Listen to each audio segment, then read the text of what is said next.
The mind is loud. It chatters endlessly, narrating, comparing, judging, fearing, planning. It never truly stops.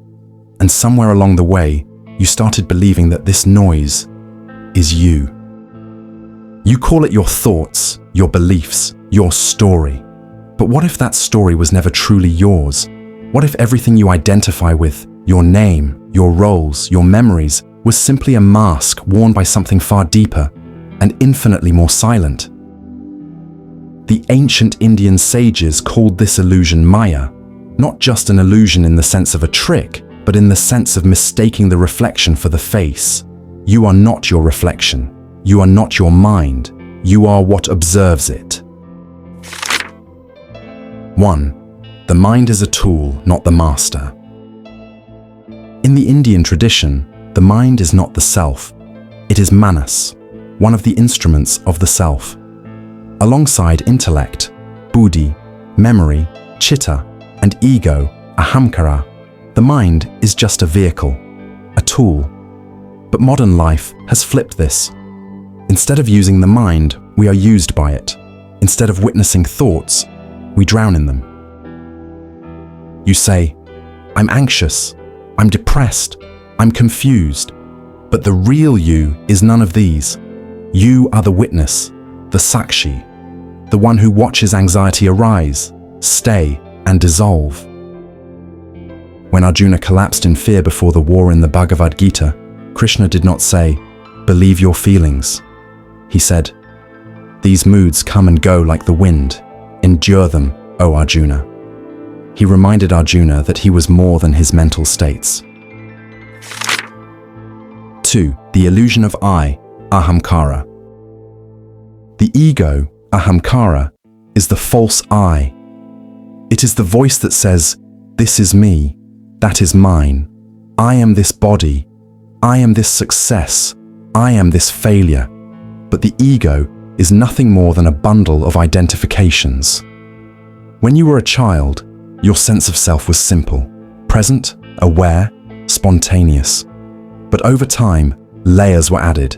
Your name, your background, your wounds, your accomplishments, and now, like a tightly wrapped onion, your identity feels real until you start peeling.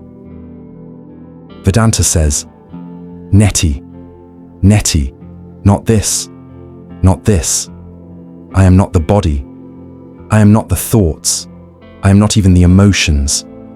You are that which remains when all else is stripped away, pure awareness, unchanging, untouched, still.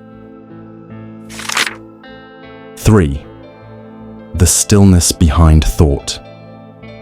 Sit in silence for a moment and observe your thoughts. Can you see that they come and go like clouds in the sky? But what remains unchanged? The sky itself, your awareness. This is the essence of Indian wisdom. You are not the content of consciousness. You are consciousness. As the Bhagavad Gita says, you are the solitary witness of all that is, forever free.